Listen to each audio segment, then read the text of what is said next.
Pray tayo mga fans, mga idol, bago matutulog. Pasalamat tayo sa ating mahal na Panginoong Diyos Ama.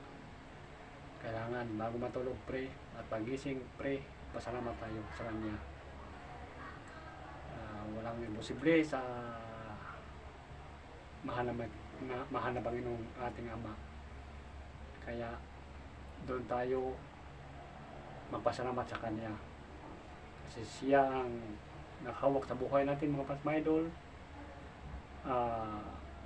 Araw-araw niya tayong ginising at hindi niya tayo pinabayaan. Kahit mahirap man tayo o mayaman, lahat tayo minamahal sa ating Ama. Mahal ng Panginoong Diyos Ama dyan sa taas. Kailangan lagi tayo magpasalamat sa Kanya.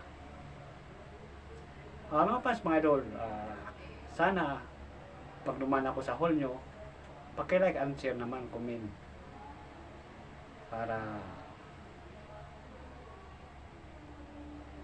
matuwa naman ako at suportahan nyo ako palagi.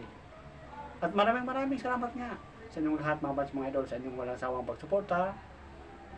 Ingat po kayo palagi at God bless po sa inyong lahat.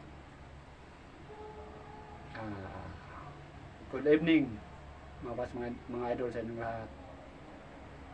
Sa tawad muna mga fans, mga idol. Good night.